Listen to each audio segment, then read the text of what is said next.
വനിതാ ഡോക്ടറുടെ കൊലപാതകത്തെ തുടർന്ന് മമതാ ബാനർജി രാജിവെക്കണം എന്നാവശ്യപ്പെട്ട് BJP നേതാക്കളും പ്രവർത്തകരുമെല്ലാം സമരം ചെയ്യുകയാണ്.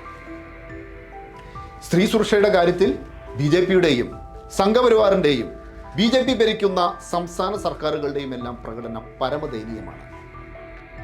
മമതാ ബാനർജി രാജിവെക്കണമെന്നാവശ്യപ്പെടുന്ന BJP നേതാക്കൾ ആദ്യം സംഘപരിവാറുകാർ ഗുജറാത്ത് കലാപ സമയത്ത് കൂട്ടബലാത്സംഗം ചെയ്ത ബിൽക്കിസ് ബാനുവിനോട് പരസ്യമായി മാപ്പ് പറയണം.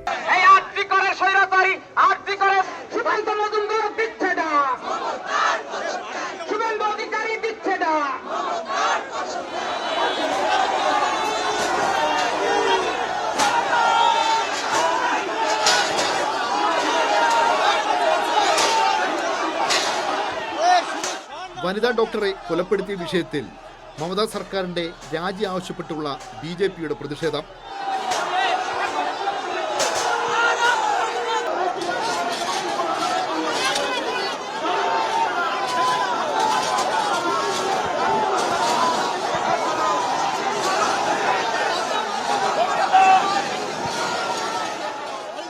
മമതാ ബാനർജി കോൺഗ്രസ് പിളർത്തി. തൃണമൂൽ കോൺഗ്രസ് രൂപീകരിച്ച കാലം. അന്ന് തൃണമൂൽ കോൺഗ്രസും BJPയും കൈകോർത്തു. തൃണമൂൽ കോൺഗ്രസ് NDAയിൽ അംഗമായി. മമത AB വാജ്പേയി മന്ത്രിസഭയിൽ മന്ത്രിയായി.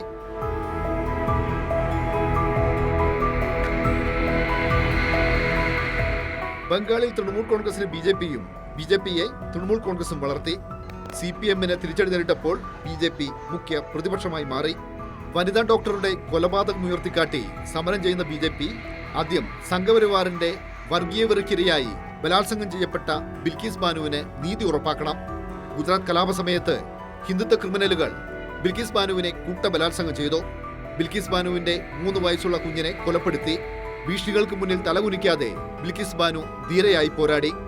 പ്രതികളെ വിചാരണ കോടതിയും ഹൈക്കോടതിയും ശിക്ഷിച്ചു. പക്ഷേ സ്വാതന്ത്ര്യ സമരത്തിന്റെ 75ാം വാർഷികാഘോഷം എന്ന കാരണം പറഞ്ഞ് പ്രതികളെയെല്ലാം മോദിയും അമിത്ഷായും ചേർന്ന് ജയിലിൽ നിന്ന് മോചിപ്പിച്ചു. അന്ന് മധുരം നൽകിയാണ് ഈ ക്രിമിനലുകളെ സംഘപരിവാർ വരവേറ്റത്.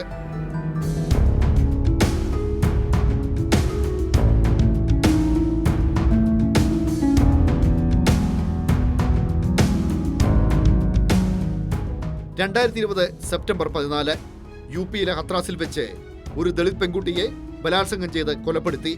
കുറ്റവാളികളെല്ലാം UPയിലെ ഉയർന്ന ജാതിക്കാരായ ഠാക്കൂർ വിഭാഗത്തിൽപ്പെട്ടവർ. മോദിയും അമിത്ഷായും ആദിത്യനാഥുമെല്ലാം പ്രതികൾക്കൊപ്പമായിരുന്നു. പ്രതികളെ ശിക്ഷിക്കാനല്ല, രക്ഷിക്കാനാണ് BJP നേതാക്കൾ ശ്രമിച്ചത്.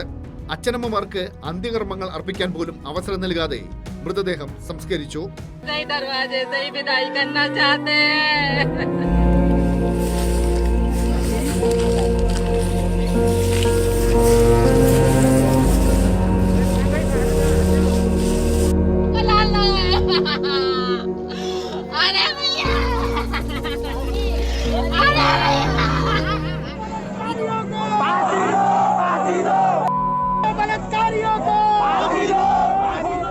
പ്രതിഷേധം ശക്തമായതോടെ UP സർക്കാർ കേസ് CBIക്ക് വിട്ടു.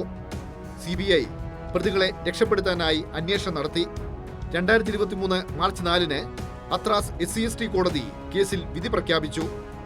ഒരു പ്രതിക്ക് ജീവപര്യന്തം തടവ്. 3 പ്രതികളെ വെറുതെ വിട്ടു. ബലാത്സംഗമോ കൊലപാതകമോ തെളിയിക്കാനായില്ല. കേസിൽ ഇതുവരെ CBI അപ്പീൽ നൽകിയിട്ടില്ല. ബലാത്സംഗത്തിനിരയായി കൊല്ലപ്പെട്ടത് ദളിത് പെൺകുട്ടിയെങ്കിൽ BJP കൊലയാളികൾക്കൊപ്പമാണ്. BJP ഭരിക്കുന്ന പല സംസ്ഥാനങ്ങളിലും ഇതിലും മോശപ്പെട്ട അവസ്ഥയാണ്. UPയിലും മറ്റും ഹീനമായ ബലാത്സംഗങ്ങൾ ഒട്ടനവധി സംഭവിച്ചിട്ടുണ്ട്. ഹാത്രാസ് പോലുള്ള സംഭവവികാസങ്ങൾ നമ്മൾ കണ്ടതാണ്. അടുത്ത കാലത്ത് തന്നെ മഹാരാഷ്ട്രയിൽ രാജ്യത്തെ ഞെട്ടിപ്പിക്കുന്ന ഒരു ബലാത്സംഗ സംഭവം ഉണ്ടായി. അസമിൽ കഴിഞ്ഞ ദിവസം ഒരു പെൺകുട്ടി ക്രൂരമായി പീഡിപ്പിക്കപ്പെട്ട് കൊല്ലപ്പെടുന്ന അവസ്ഥയുണ്ടായി. ഈ വിധം തങ്ങൾ ഭരിക്കുന്ന സംസ്ഥാനങ്ങളിൽ ക്രമസമാധാന നില അങ്ങേയറ്റം മോശമാണെന്ന വസ്തുത മറച്ചു പിടിച്ചുകൊണ്ട് ബംഗാളിൽ അവരുടെ രാഷ്ട്രീയ മുന്നേറ്റത്തിന് വേണ്ടി ഈ ഒരു സംഭവത്തെ രാഷ്ട്രീയവൽക്കരിക്കാനുള്ള ഹീനമായ ശ്രമമാണ് BJP നേതൃത്വം നടത്തുന്നത്. 2018 ജനുവരി 30 ജമ്മു കാശ്മീരിലെ കത്വയിൽ ഒരു 8 വയസ്സുകാരി പെൺകുട്ടിയെ ക്രൂരമായി ബലാത്സംഗം ചെയ്ത് കൊലപ്പെടുത്തി. കൊല്ലപ്പെട്ട പെൺകുട്ടി ബക്രിവാൾ മുസ്ലിം ഗോത്ര വിഭാഗക്കാരിയായിരുന്നു. കൊല നടത്തിയത് ബ്രാഹ്മണരും. പ്രതികളെ പോലീസ് അറസ്റ്റ് ചെയ്തപ്പോൾ ആ കൊലയാളികൾക്ക് വേണ്ടി തെരുവിൽ BJP നേതാക്കളും പ്രവർത്തകരും പ്രകടനം നടത്തിയിരുന്നു.